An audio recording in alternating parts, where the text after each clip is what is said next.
Dogs hate all fruit. I'm not going near this, Morris.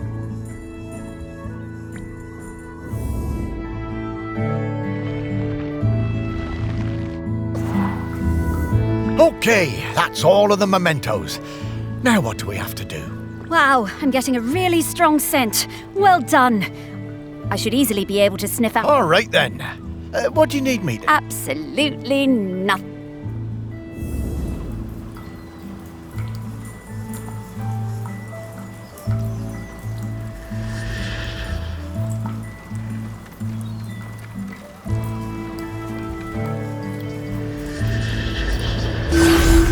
What in the world?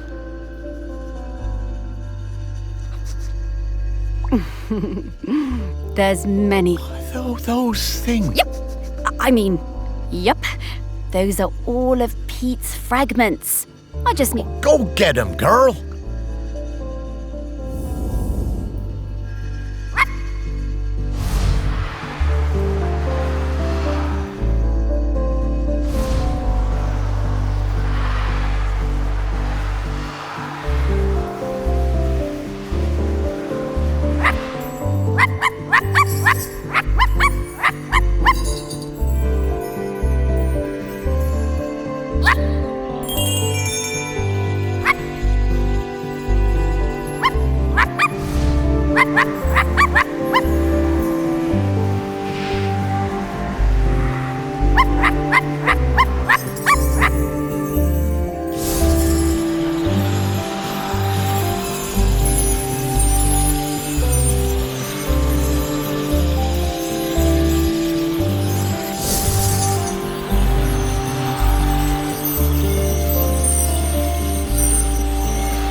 Pete!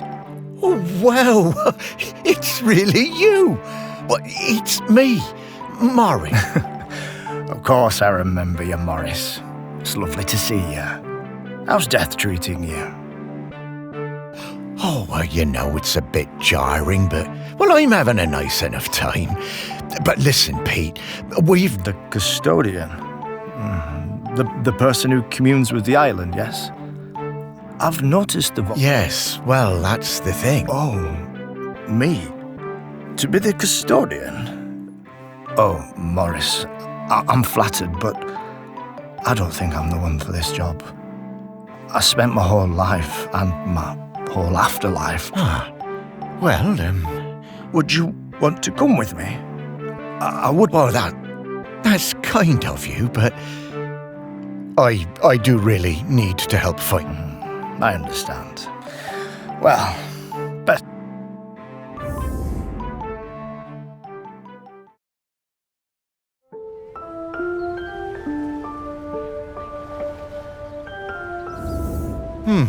Well, that didn't go well. No worries, Morris. Plenty of other Hey, Pete mentioned going into the west. Oh, well, that's a very complicated question, Morris. Just think of it as leaving all this behind, which is not something we can do now.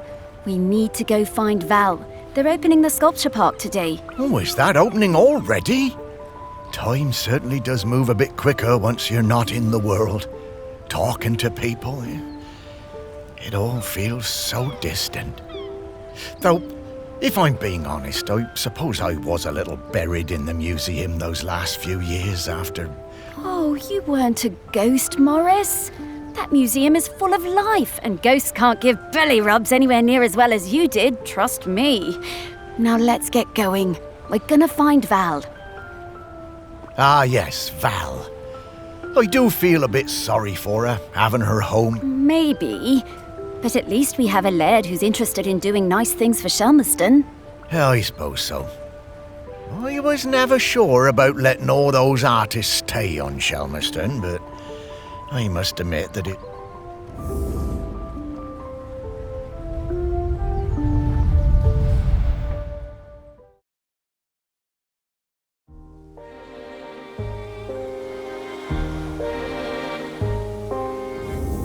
My, how the park has changed. I barely reckon... Oh, they're not so bad. So many different and... Yes, well, you and I have always valued different things. And now we need to sniff out Val. Just like before, let's find some people...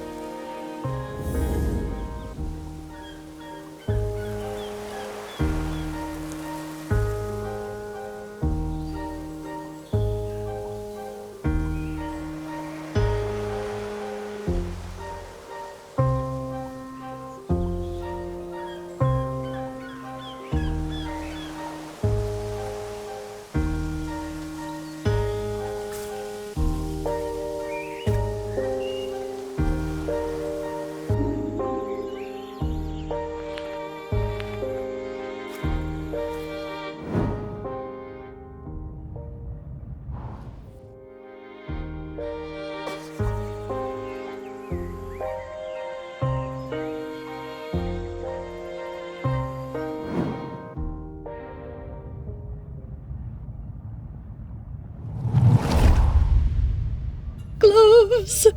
I love them. I can't get enough gloves. I stole farmer's glove. I stole a fisherman's glove.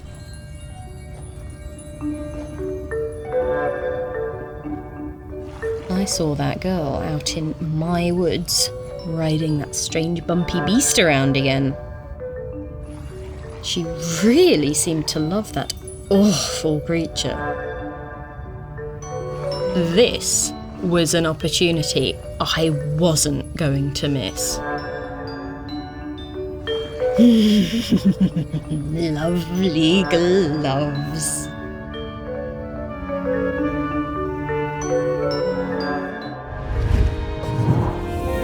I always did suspect there might be something in those rumours about camels on the island.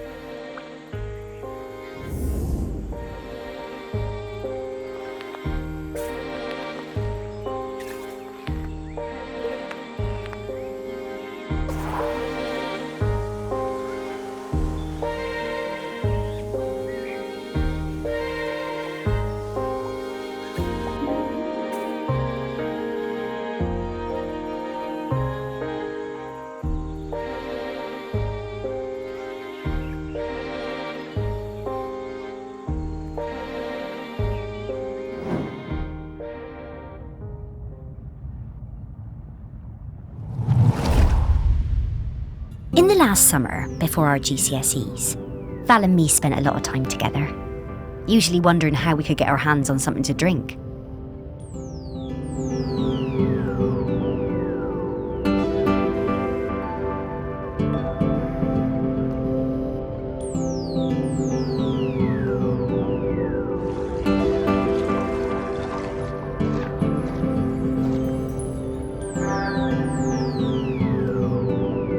No one on this stupid little island would serve us, though. One day, we were hanging around on the allotments near the quay when we spotted something. And so, later that night,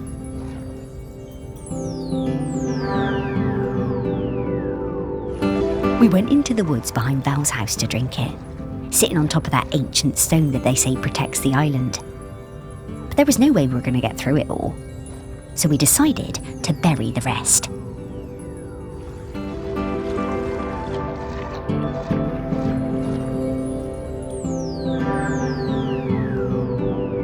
A few weeks later, we went to dig it up again, but couldn't remember where we dug the hole.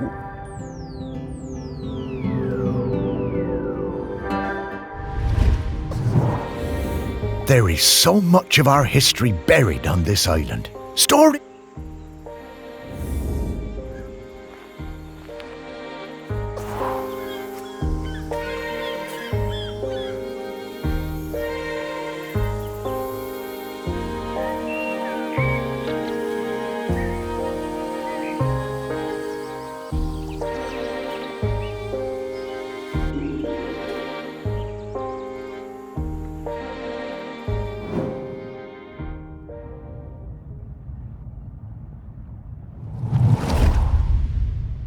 I spent the summer of '83 with Henry Outram, Laird of Shelmerston, in his grand hall working on a new piece. It was supposed to be about the volcano, but once I arrived, I found myself particularly taken by all the vales around the island.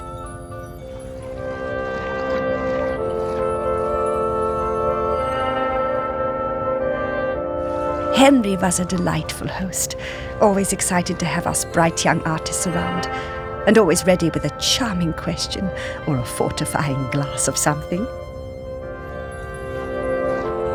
His daughter, I think her name was Mallory or Valerie or something, was usually outside roaming the grounds. Henry said she was discovering herself and learning self-reliance through independent play. She seemed feral to me.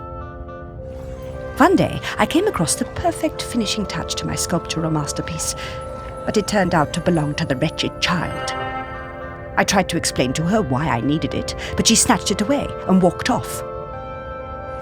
I went to Henry, thinking he could make her give me the boat, but to my astonishment, Henry told me it was up to her if she wanted to give it to me. Henry called his daughter and we all talked about it.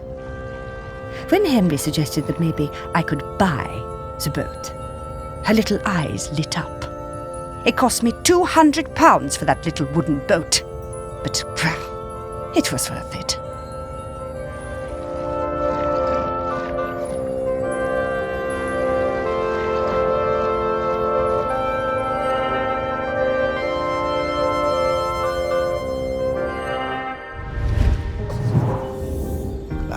Henry was a good dad at heart, caring about Val's feelings, and treating her like a grown-up even when she was little. Partly how she became so independent, I reckon.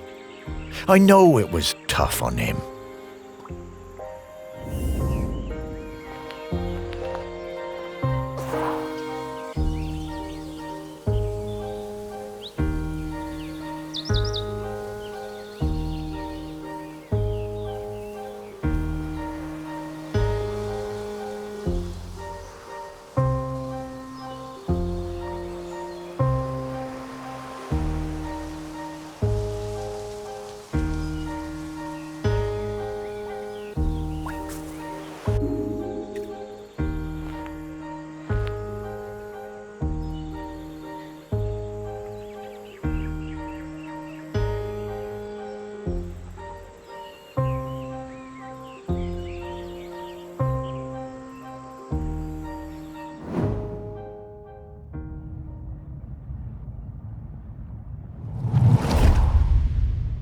After my wife Penny's death, I struggled to find ways to spend time with my daughter. It had hit us both hard, but, stiff upper lip and all that. I always found it best to keep busy.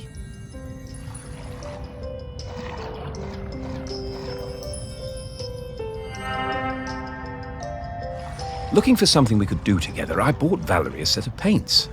But she never even opened them. I was cross at first, but asked myself, what would Penny do? So I decided to let it go. Then one day I managed to talk her into coming into the park with me to paint some of the nature she loves so much.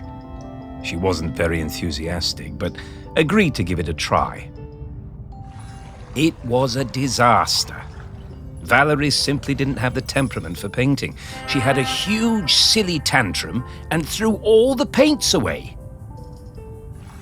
I told her I wasn't having this kind of childish behavior, and I told her to stay in her room until she had calmed down. I wished Penny was still with us. She would have known what to do with the child.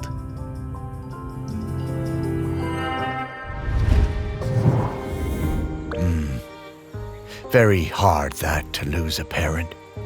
Was never going to be easy after her mum died, but he always did seem distracted with his fancy art projects.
I wonder how many people even saw this.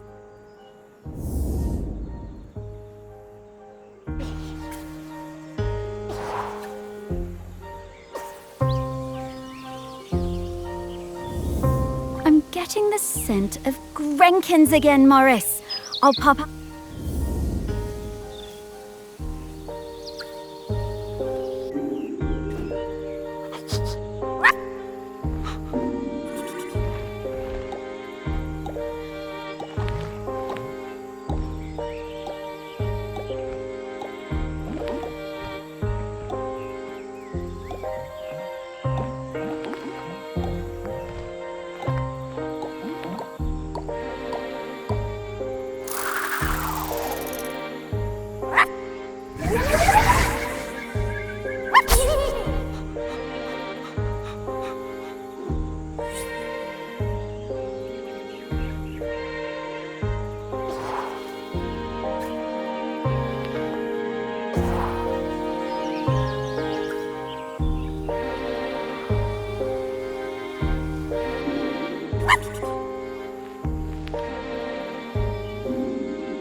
Yeah, painting really wasn't for Val, was it?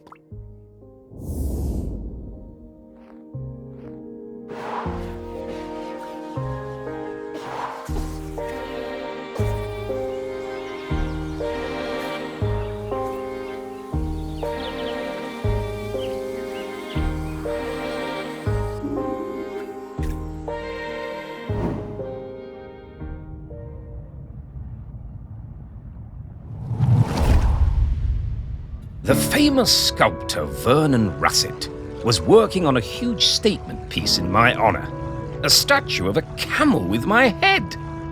When I saw it, I felt quite uncomfortable, but I didn't want to upset him. Poor Vernon could be awfully temperamental, sinking into dark moods for days.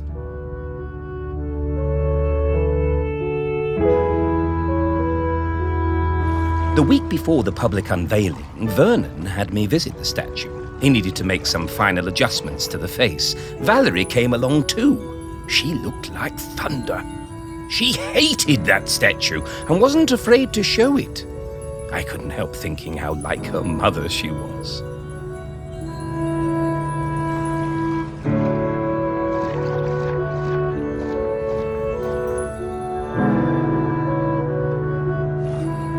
When the statue was revealed, the nose was missing. Fortunately, we all managed to cover our surprise and act like nothing was wrong, so no one was any the wiser. Some fellow from the Times wrote a glowing review, so Vernon wasn't too glum about it. I'm pretty sure I know what happened to that nose. Aha, the old Outram spirit. Good for you, Valerie. Your mother would have been proud of you.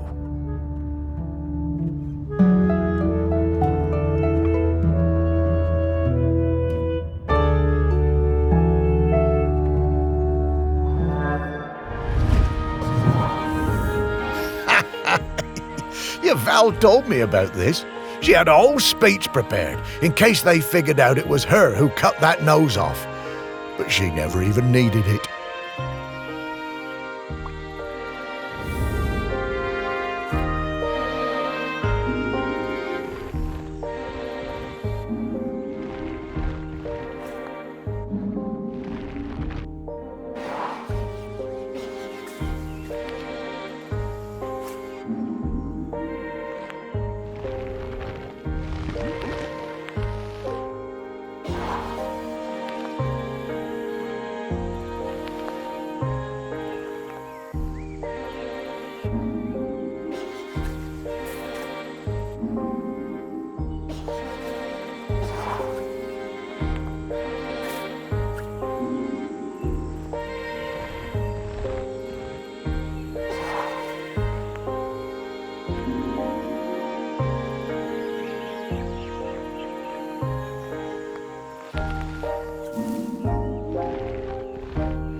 Oh, this thing looks heavy. I'm surprised Val...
Wow, Morris, this smells incredible.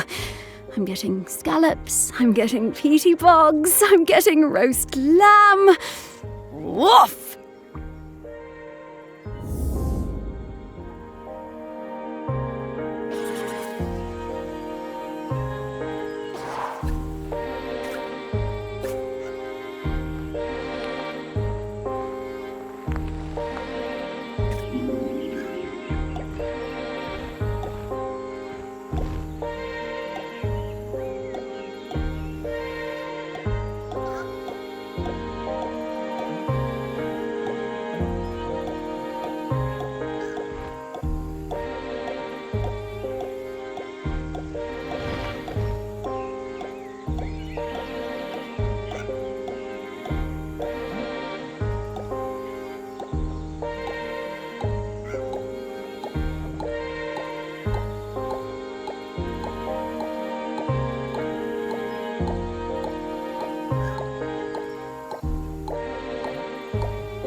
Hey, Morris. I bet you wish you were alive so you could rub me.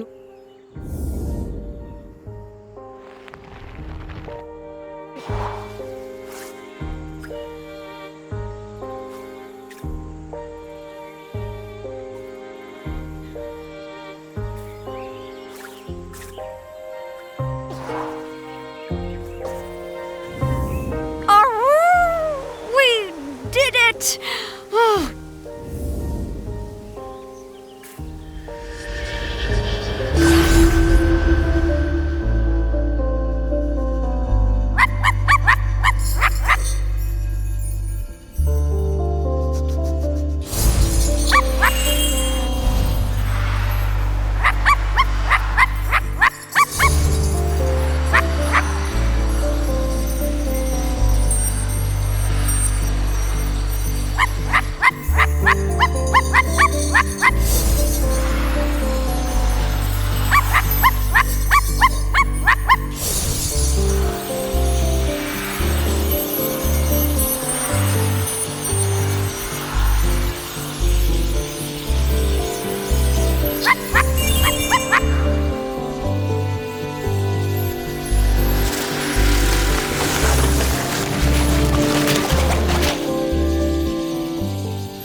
Morris?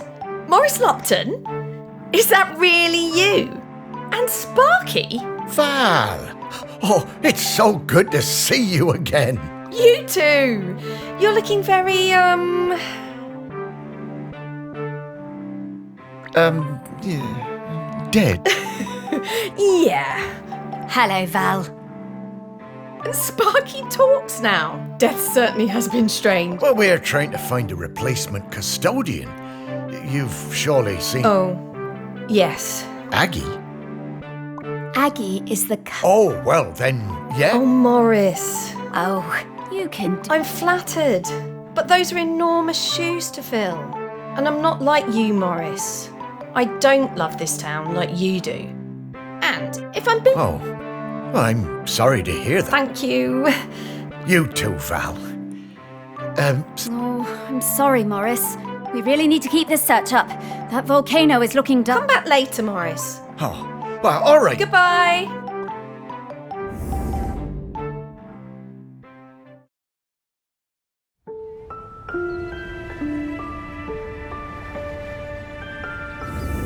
Oh, slow down, Sparky.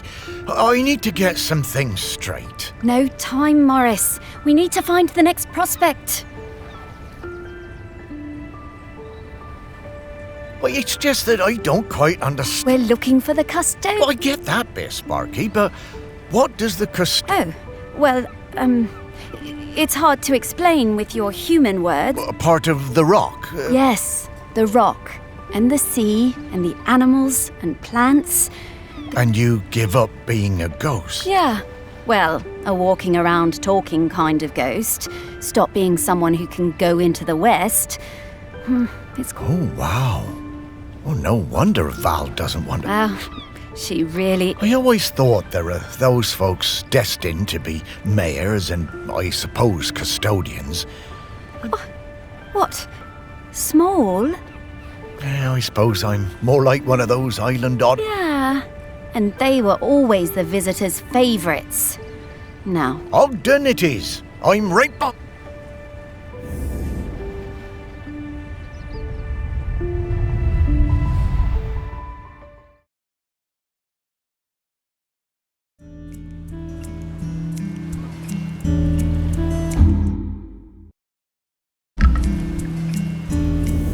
So, Ogden next, eh? I'll be glad. His music always hurt my ears, but he was good at chin scratches. Oh, lovely guy. Oh, I suppose they won't get in our way much anymore, eh?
It was the day of the island cricket match out on the volcanic sand spit.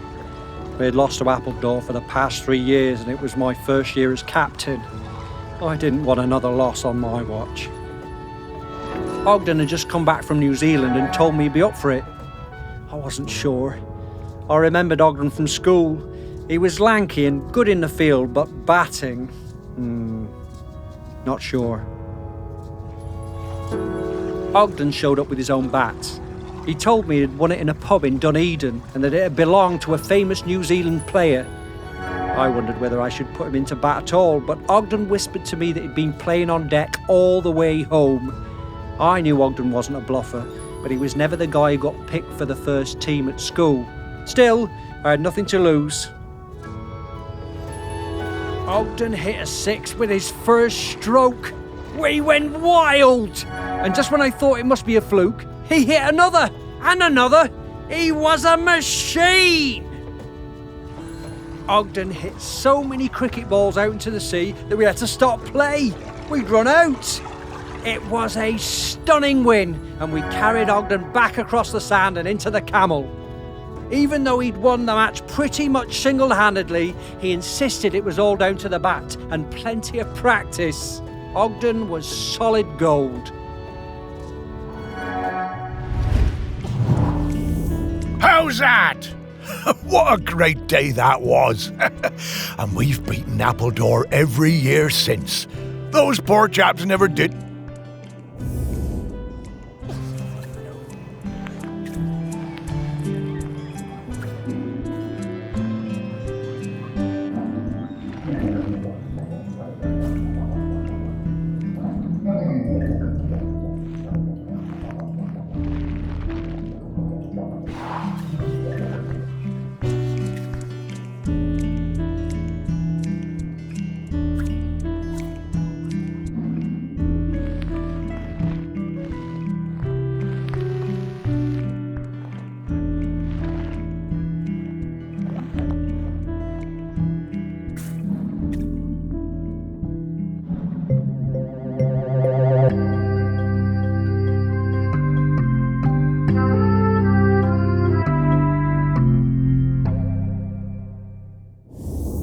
Hey, Morris, remember when we found one of these heavy balls?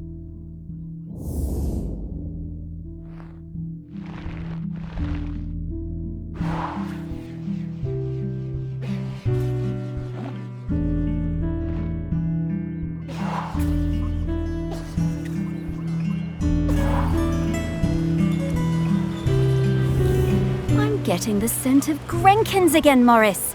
I'll...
I remember when a young Ogden asked to join the Shelmerston Silver Band.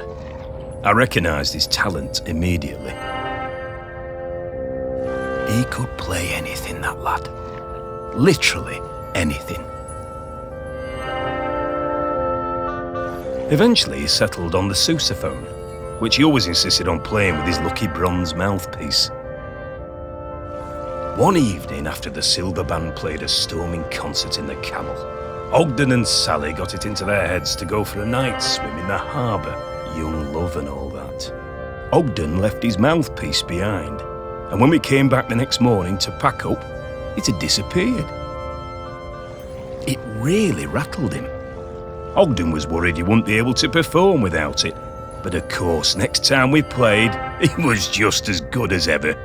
Didn't need any lucky mouthpiece, our Ogden. He could play anything, that lad.